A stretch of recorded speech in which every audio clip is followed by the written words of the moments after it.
This video is for educational purposes only. Uploading it in any social media platform is not allowed.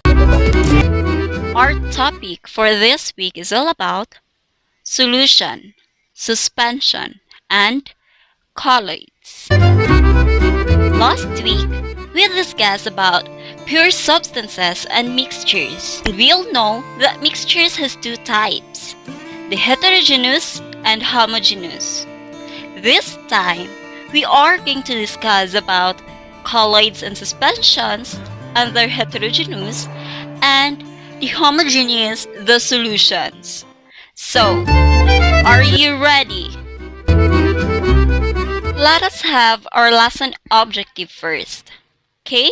At the end of the lesson, you should be able to describe the properties of solution, suspension, and colloids. Investigate properties of saturated and unsaturated solutions, and express concentrations of solutes quantitatively by preparing different concentration of mixtures according to uses and availability of materials.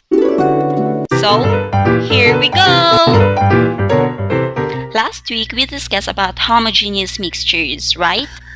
And it is also called a solutions. And what is solution? Kung maingon tag solution class, it is when solute dissolves in a solvent to form a single phase. It's either solid, liquid, or gas. So, makabutang solution if naay solute ug solvent. And what is solvent? Ang solvent, mauni siya ang ga-dissolve sa substance, mauni siya ang gatunaw sa substance. So, we have here an example. Most common example of solvent is water. Kaya usually, tanan nga solution made of water. Naagyoy water. And what is solutes? Ang solutes, mauni siya ang gaka-dissolve sa solvent.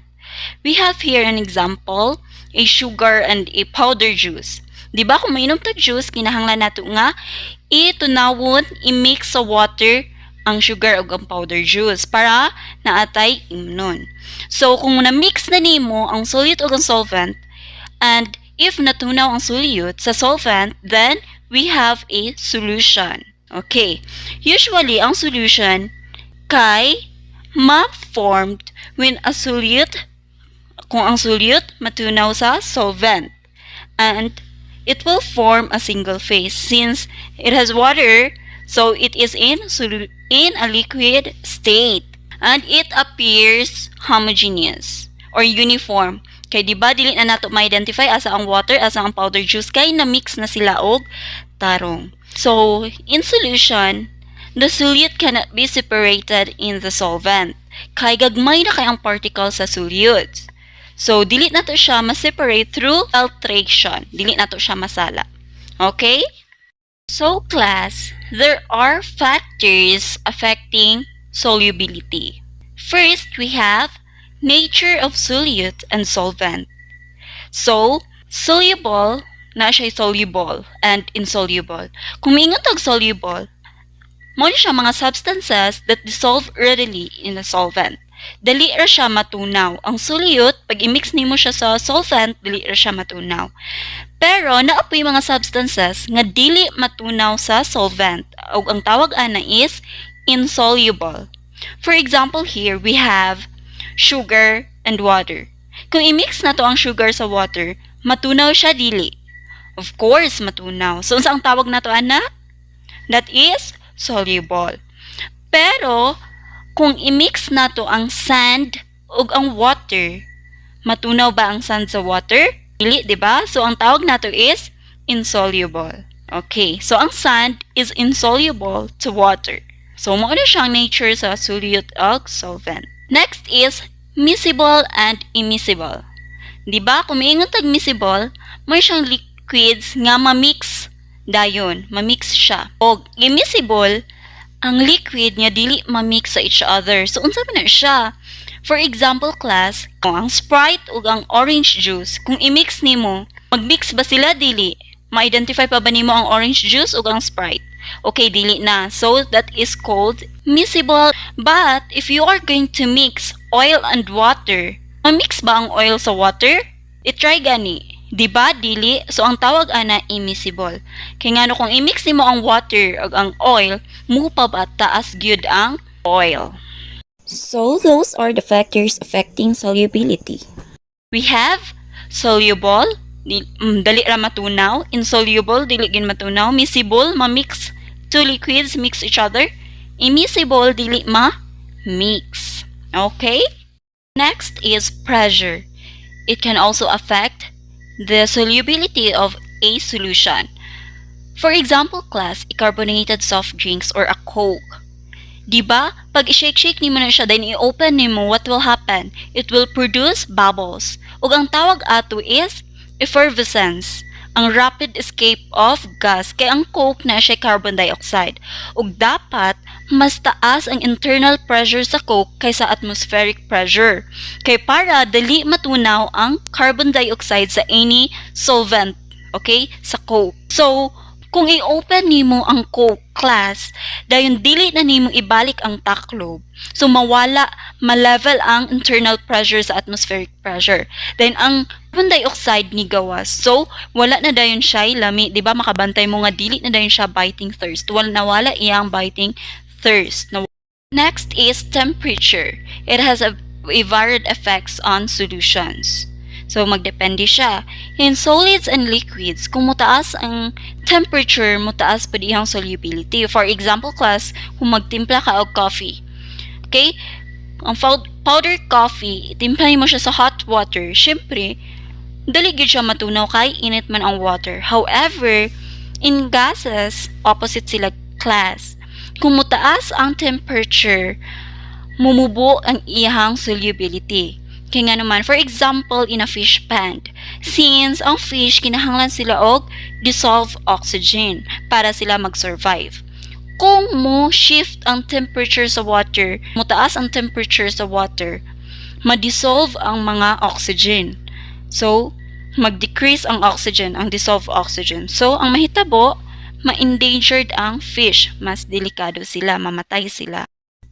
Next, other factors affecting solubility is the particle size. So, kung gamay ang size sa solute, mas greater ang iyang solubility of solute. So, mas dali siya matunaw. For example here, a powdered sugar and a granulated sugar. So, asa diha ang dali matunaw? Of course, the powdered sugar, right? Kay, mas pino man siya, mas gagmay iyang size. So, mas dali siya matunaw kaysa dagko nga size. Next is mechanical stirring. So, solubility of solution increases with mechanical stirring. For example, class, magtimpla ka og coffee, kung butangan nimo siya sugar, then dili nimo siya stir, ilugayon, what will happen? Dali matunaw ang sugar. But, if imong ilugay, mix, using your spoon, mas dali siya matunaw. So, mechanical stirring. Now, let's talk about how much solute can dissolve in a given amount of solvent. So, kanusa ta makaingon nga ang solution is unsaturated, saturated, and supersaturated. Okay? For example, class, magtimpla ta og juice sa glass of water. We can say that it is unsaturated if mubutang na ta og isa ka kutsara nga powder juice sa isa ka baso nga water. Og ato ang ilugayon, kung mag-stir ta mo increase ang iyang temperature. So, dali siya matunaw. Unsaturated kung wala na'y solute na bilin. But, in a glass of water, iyabo na to tanan ng isa ka pack, what will happen? Dili matunaw ang solutes. Dili matunaw ang powder juice. Okay? And that is what we call saturated solution. Mas daghan ang solute kaysa solvent. Next is supersaturated. Unsa mahitabo kung supersaturated na siya? Mag-form siya og crystal. Imo ang suyot mag-add siya og crystal. So mudako, mo-grow ang crystals nga imo ang gibutang. So ang powder juice mudagko siya. Next is concentrations of solution.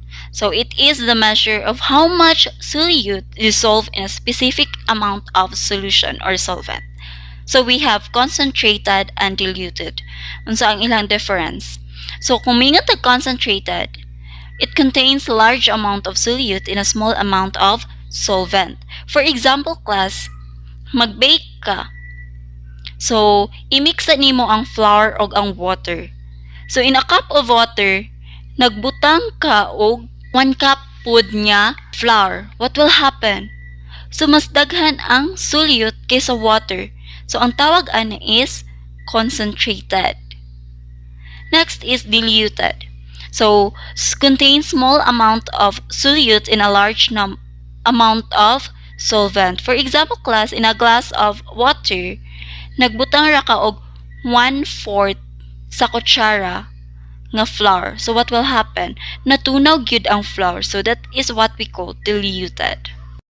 Okay, concentrations of solution in qualitative description. So, naay method nga mag-describe sa concentration depends on the type of solution.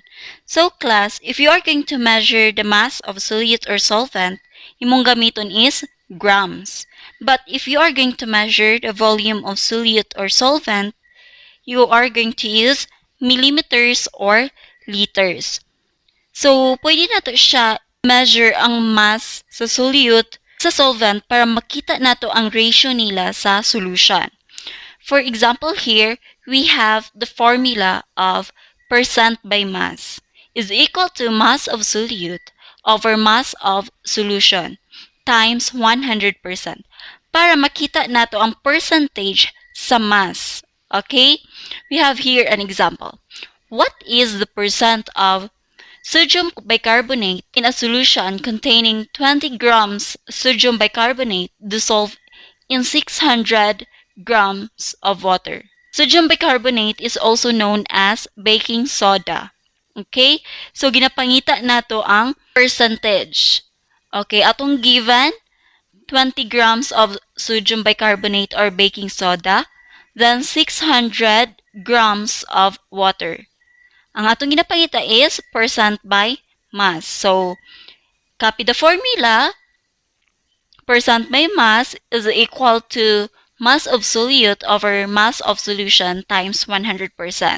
So, we are going to substitute into variable. So, our mass of solute is 20 grams divided by solution is composed of solute and solvent. So, 600 grams plus 20 grams times 100% is equal to 3.23%. Mauna siya ang mass of solute sa solution. Mass of solution. So, mauna siya ang percentage. Next is how we are going to get the percentage by volume. So, our formula, percent by volume is equal to volume of solute divided by volume of solution times 100%. So, we have here an example. What is the percent by volume of ethanol in a solution that contains 45 ml of ethanol dissolved in 125 ml of water? So, our given are 45 ml of ethanol and 125 ml of water. So, we are looking for percent by volume. We are going to solve this. First, we are going to copy the formula. Next, substitute the formula into variable. So, our volume of solute is 45 ml. Then, our volume of solution, 125 ml plus 45 ml times 100% is equal to 26.47%. And that is the volume. Okay? Now, let's talk about suspensions. As we all know, class, that there are a lot of substances na dili ma-dissolve sa water to any noticeable extent. For example, you are going to mix sand and water. Diba? Sand is insoluble in water. So, sa isa ka balde nga water, i-mix nimo ang isa ka luwag nga sand, what will happen? Sa sige nimo mix, mag-create siya og cloudy mixture. It will create a cloudy mixture. And as we all know, it can be separated by filtration. So, pwede ra nato siya sa laon og i-separate ang sand sa water. Kay bisag mo scatter na sila, they are not transparent. So makita gid nato sila. Another example of suspension is the medicine syrup. 'Di ba? Before nato siya gamiton, i-shake well sa nato kay they are made of suspensions. Okay? Next is colloids. So, as we all know nga ang suspension, mas dagko og particles o noticeable pa gyud. But in colloids, gagmay siya nga particles. Pero mas dako siya sa mga molecules or ions. So, ma-identify gyapon nato, but it's too small to settle. So, dili siya mo paubos. But if you're going to mix, it will form a cloudy. There is intermediate type of mixture, and that is called colloidal dispersion. Ang particles, dagko siya sa molecules or ions, but still too small to settle. For example, ang milk, whipped cream, and mayonnaise. So the dispersed substance may likewise be solid, liquid, or gas. For example, ang smoke, it is a colloidal dispersion of carbon particles in the air. Kaya makita man gyapon nato. Ang milk o ang mayonnaise are colloidal dispersion of several liquids. Ang whipped cream is a colloidal dispersion of gas or air in a liquid. So, mao na siya. Ang solution, suspensions, and colloidal dispersion are present in living cells and tissues. So, the activities of life depend upon the special properties of these different type of mixtures. Alright? Next is properties of colloids. We have here the Tyndall effect. Tyndall effect, when you have a homogeneous mixtures, di ba, it appears uniform. So, dili na to ma-identify kung asa itong mga particles. Ang solvent o ang solution. But, if you are going to use a flashlight, kung flashlightan nimo ang solution, makita nimo nga na ay mga particles. And that is called colloidal particles nga galutaw-lutaw sa solution. Next is Brownian movement. Brownian movement, na-observe nga ang continuous movement, ga-move siya in jerky or in random motion. So, pataka ra siya og move na ay magbangga-bangga, collision. Next is absorption. It is when molecules adhere to the surface of the face. Kung asa mo dikit-dikit ang mga molecules. So, mo siya mga properties of colloids. So, anong gatok man tayo sa mga colloids? Because there are other application of colloids nga dapat nato ma-identify. So, we have here the industrial uses. Kanang sa dialysis, bitaw class, mao siya ang gina-use to extract sugar from sugar beets.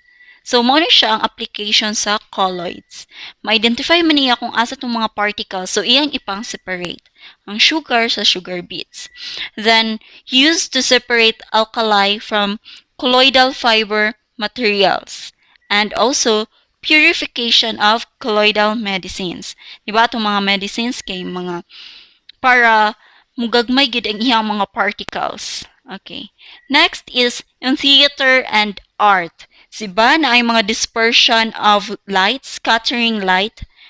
Next is pottery. Mo ni siya katong mga nag-adhere nga mga molecules sa clay dito sa water. So, mo dito siya nga nahimo siyang paste. Maong dali siya buhaton ang pottery tungod sa clay nga nagpilit-pilit. Next is in health, we have medicines. No, kay ang mga minerals nga supplements sa bodies, kinahanglan nato nga na yung mga supplements para ma-avoid nato ang mga COVID. So, naatay medicines. Tungod na siya sa colloids. Next is water purification. So, para ma-clean ang atong water. So, ma-separate ang mga particles sa water para dili ta magkasakit. Okay? So, that's it.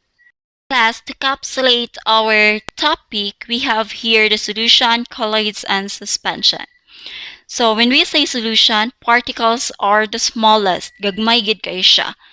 Ang colloids, particles are intermediate between solution and suspension. So, medyo gagmay-gagmay. Suspensions are the largest, particles.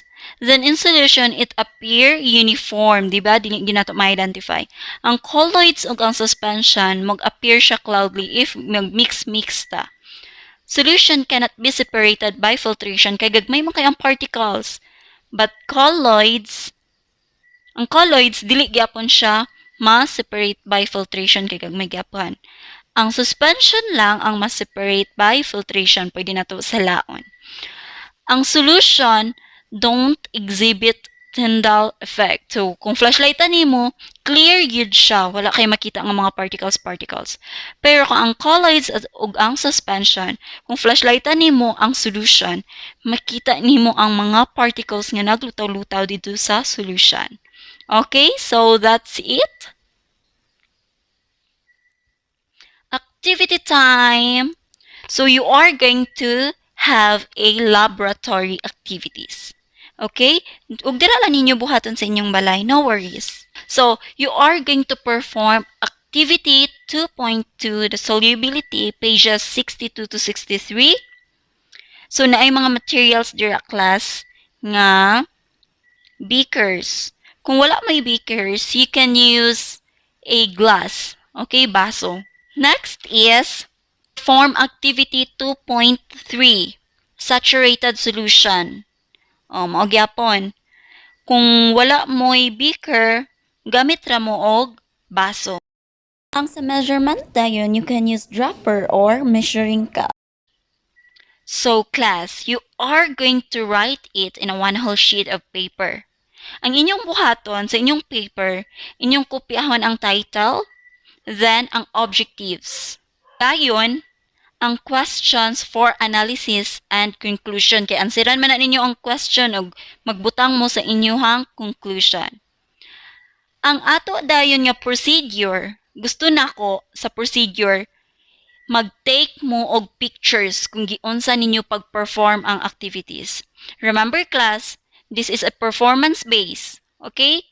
Ang inyong activity ginagraduhan. So dapat you are going to perform it with evidence, with pictures. Okay? And you're going to pass it on Monday. Ang pictures dayon, kung dili ninyo i-print, pwede ra i-send sa ako sa messenger. That's it. Thank you and God bless.